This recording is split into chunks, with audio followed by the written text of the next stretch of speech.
여러분 반갑습니다. 서목사의 말씀 창고의 서목사입니다. 오늘도 함께 말씀을 나누는 여러분들을 사랑하고 축복합니다. 좋아요와 구독을 눌러주세요.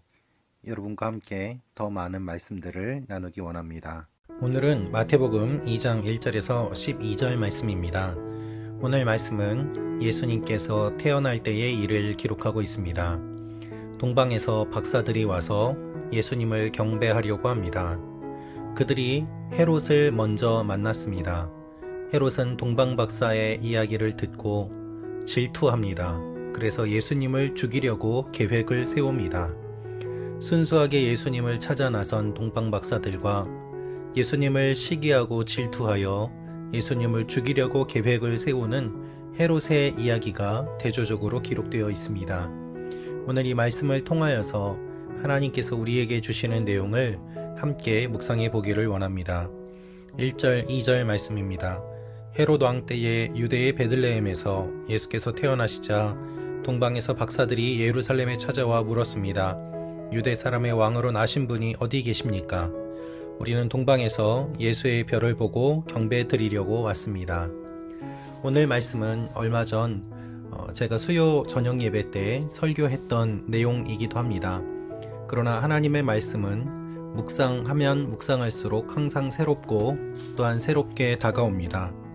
오늘 말씀을 보면 예수님께서 태어나실 때에 동방에서 박사들이 예루살렘으로 찾아왔다고 이야기합니다. 동방에서 박사들은 별을 보고 예수님을 찾아왔습니다. 그들은 별을 관찰하였고 또한 별을 따라왔습니다. 학자들에 의하면 동방 박사들이 별을 따라온 것은 매우 오랜 시간, 적어도 몇 개월 이상에서 몇 년이 걸렸을 것이라고 이야기하는 사람들이 있습니다. 이것을 보면 그들은 꾸준하게 별을 보고 예수님을 갈망하며 예수님이 있는 곳에 왔음을 알 수 있습니다. 그러나 반대로 예수님께서 태어나셨다는 이야기를 듣고 심기가 불편해진 사람이 있었습니다. 그가 바로 헤롯입니다. 3절입니다. 헤롯 왕은 이 말을 듣고 심기가 불편했습니다. 예루살렘도 온통 떠들썩했습니다. 예루살렘이 공포에 질려 요동하다, 괴로워 안절부절하다 라는 의미로 기록되어 있습니다. 평강의 도성이 평강의 왕의 탄생 소식을 듣고 공포에 떨며 괴로워합니다. 왜 그렇습니까? 지금 예루살렘은 헤롯이 왕으로 자리 잡고 있기 때문입니다. 이 땅의 왕으로서 잠시 권력을 쥔 그는 평화의 왕이 아니라 두려움의 왕이었습니다. 예수님께서 태어나셨다는 소식을 듣고 헤롯이 진노하며 불편해하는 것을 예루살렘 사람들이 알았기 때문에 예루살렘 사람들이 모두 다 불편하고 온통 떠들썩했다라고 기록하고 있는 것입니다. 헤롯은 그래서 이렇게 물어봅니다. 4절입니다. 헤롯은 백성의 대제사장들과 율법학자들을 모두 불러 그리스도가 어디에서 태어날 것인지 캐물었습니다.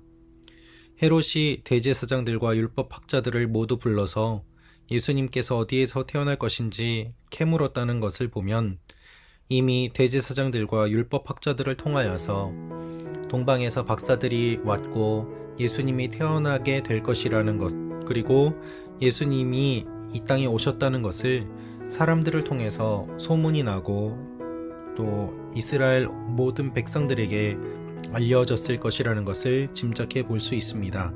그럼에도 불구하고 예수님의 탄생을 기뻐한 사람들은 매우 적었습니다. 질투하는 사람들과 기뻐하는 사람들이 대조적으로 기록되어 있습니다. 10절입니다. 박사들은 별을 보고 뛸 듯이 기뻤습니다. 시기하고 질투하는 헤롯과 박사들이 기뻐하는 모습이 대조적으로 기록되어 있는 것입니다. 예수님의 탄생은 모든 사람에게 기쁨이 되는 것이 아니었습니다. 예수님의 탄생은 어둠의 사람들, 죄인들, 그리고 마귀의 자식들에게는 그것은 두려움이었고 공포였고 시기하고 질투하는 아주 나쁜 소식에 불과하였습니다.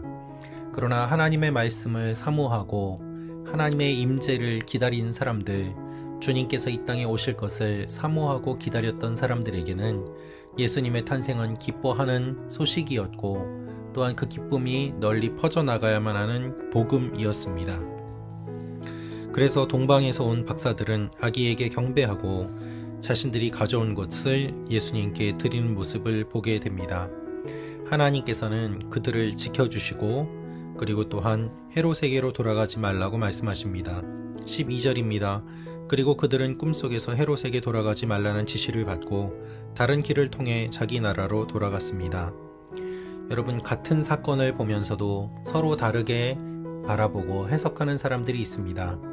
같은 사건을 보면서 마음을 합하기보다 서로 대립하고 반목하며 싸우는 일들이 우리가 뉴스를 통해서 자주 볼 수 있는 내용들입니다. 그것이 좋은 일임에도 불구하고 억지로 그 가운데 나쁜 것을 찾아 시비를 거는 사람들도 있습니다.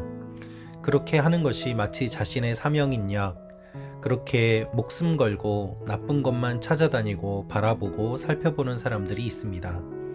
똑같은 것을 바라보면서 왜 이렇게 다를까요? 그것이 우리의 본질이고 본성이기 때문입니다. 예수님께서 이 땅에 태어나셨음에도 불구하고 헤롯은 예수님을 시기하고 질투하고 심지어 2살 아래의 어린이들을 모두 다 죽이려고까지 합니다. 율법학자들은, 제사장들은 예수님께서 태어나셨다는 소식을 들었음에도 그들은 예수님을 경배하지 않습니다.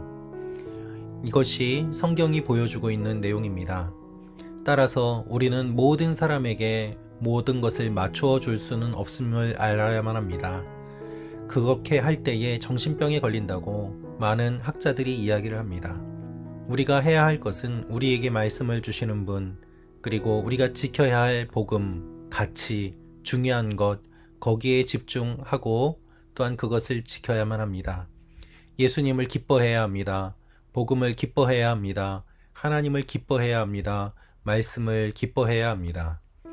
시기하고 질투하고 미워하는 것이 아니라 하나님 앞에서 깨어서 하나님이 기뻐하시는 것을 기뻐하고 주님이 원하시는 것을 감당할 때에 하나님의 일들이 이 세상에 일어나게 되는 것입니다.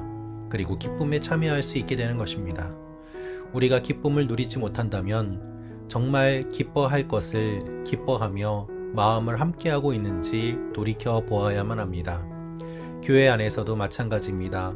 어떠한 일들을 하려고 할 때에 그것이 좋은 일임에도 불구하고 목리를 부리고 반대하며 그리고 그것에 마음을 합하지 않도록 사람들을 선동하는 일들도 자주 일어납니다. 우리는 무엇을 바라보고 있습니까? 우리의 자존심 때문에 진리가 아닌 것들을 주장하고 있지는 않습니까? 하나님께서 기뻐하라고 할 때 함께 즐거워하고 함께 우는 아름다운 공동체가 될 것을 주님께서는 원하며 꿈꾸며 말씀하고 계십니다. 오늘 하루 우리 모두 다 마음을 합하여 하나님께서 원하시는 일들을 바라보고 함께 기도하며 나아가는 여러분과 제가 되기를 원합니다. 예수님의 탄생을 기뻐하는 사람들이 됩시다. 주님께서 오심을 즐거워하는 사람들이 됩시다. 그리고 하나님의 말씀을 사모하는 사람들이 됩시다.